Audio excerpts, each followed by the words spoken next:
This is the running YouTube channel that you're looking for. My name's EDDBUD, and here we talk all things running and running shoes. I think I might be a little bit obsessed with them. It makes me happy.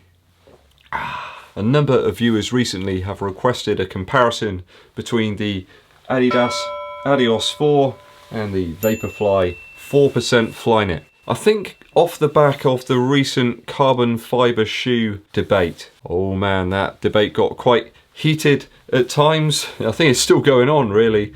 I know lots of other manufacturers have launched carbon fibre plate shoes. There's lots of prototypes kind of knocking around the scene at the moment. Today I aim to give a comparison, pros and cons between these two shoes.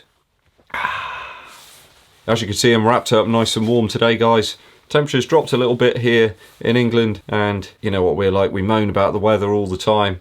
For me, I quite like the cold. I quite like the colder weather. Trying to keep the throat warm, trying to keep myself in good shape. I've been racking up a lot of miles recently. You've probably seen that. I've got lots of shoes to test out, and the only way to test them is to get out there and make those shoes work. You gotta torture them, you gotta test them, grind them into the floor. Can't let them off lightly. Gotta see what you can get out of them.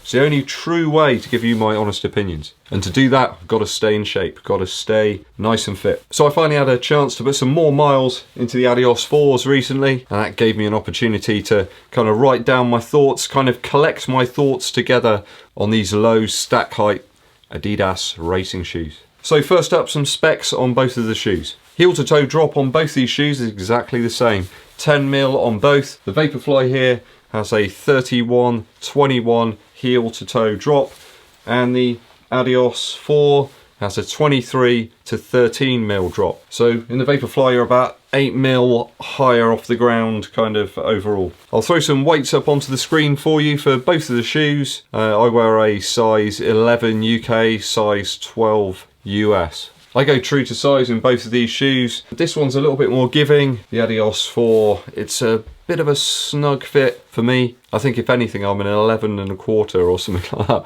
But of course, people don't make shoes in quarter sizes. Why not? That's good. So the Adios 4 uses a Boost midsole, similar to that on the Ultra Boost, although there's less of it here in the Adios 4. There's a torsion system on the bottom of the midsole to stop flex in that kind of midfoot area. And of course, the famous Continental rubber on the bottom of the shoe. I used to really love watching the Continental adverts that they used to put on at half time in some of the football matches in the Champions League a few years ago. There used to be a guy who used to slide on the pitch after he'd scored a goal, and he used to leave like tyre marks on there. I don't know if you guys used to get that over in America when you were watching the soccer. Do you call it soccer? I don't know, we're led to believe by all the media and everything that you call it soccer over there. That's fine if you do, you know, we know it as soccer, it's football to us, but yeah, I used to love those Continental adverts. Continental. The Vaporfly 4% obviously has our ZoomX midsole and the carbon fibre plate that everybody's talking about. It's on everybody's lips, the carbon fibre plate. We like the carbon fibre plates, we don't like the carbon fibre plates. There's some strategically placed rubber sections on the bottom of the Vaporfly 4%. It's kind of like pods spaced around the heel to provide an extra bit of traction. There's a much shallower kind of section. There's grooves there, but they're much shallower. The upper on the Adios 4 is very light, somewhat constrictive. And here we have a shoe that you need to completely loosen the laces off to get your foot into it. The Flyknit upper on the Vaporfly 4% I think is a much more comfortable upper, but it doesn't provide the same kind of lockdown and that kind of locked in feel that you get with the Adios 4. On foot, the Adios 4 feels like you're much more connected with the terrain under your feet. It's a more connected experience with the terrain that you're running on, with the surface that you're running on. You just feel really kind of at one with the road. Continental. A lot of people comment about the durability of that Vaporfly 4% outsole. Is it going to break down faster than anything else? Well, yeah, it does. It does break down, yes. It creases, there's lots of exposed foam there, so yes, it will break down faster than something like the Adios 4. I haven't really babied these shoes, you know, I've used them on all sorts of different races, lots of training runs and stuff, but as you can see, there's not really that much degradation there. There's about 160 miles in these, I think, and you know, they're still looking pretty good. I could still wear these to racing, no problem. There is some signs of wear here, you know, where I'm sort of towing off. I started to wear a little bit. Gotta say though, I'm quite a lean dude. I don't weigh a huge amount really. I think I weigh about, I think it's about 11 and a quarter, 11 and a half stone, something like that. I don't weigh myself all the time. I kind of know roughly what I weigh. I kind of try and keep on a level. So I certainly haven't babied those Vaporflies. Don't listen to the naysayers. You can get a lot of mileage out of these shoes before they break down.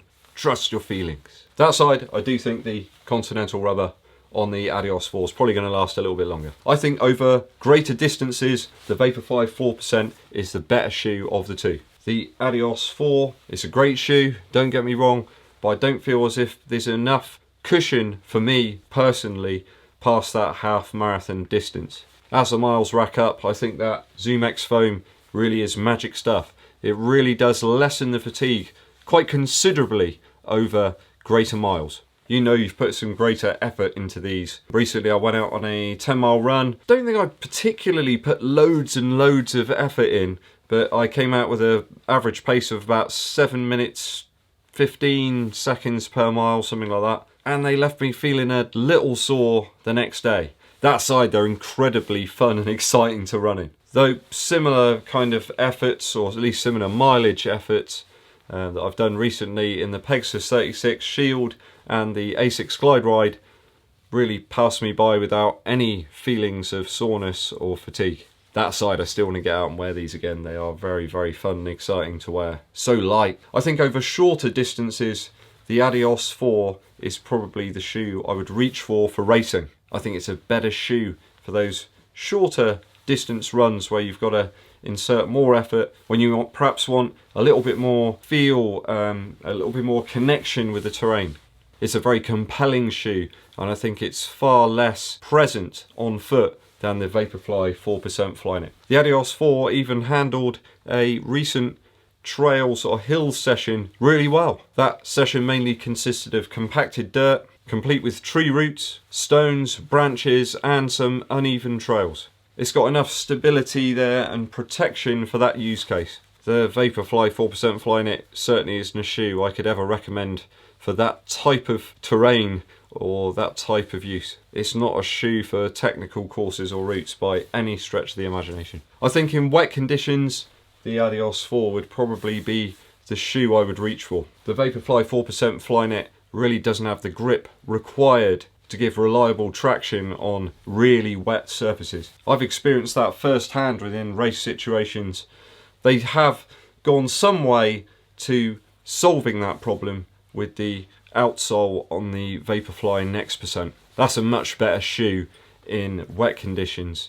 Certainly that's the one I would reach for if you had to go and choose between the two. The more and more I wear the Adios 4, the more and more I think it's a fantastic shoe. It's capable of very fast paces, getting up towards that Vaporfly 4%, but at over £100 cheaper, I think it's a very, very good value alternative. If you're on that budget, I really, really would recommend checking out the Adios 4. I know a local runner, Magdalena's, recently picked up some of the Adios 4s.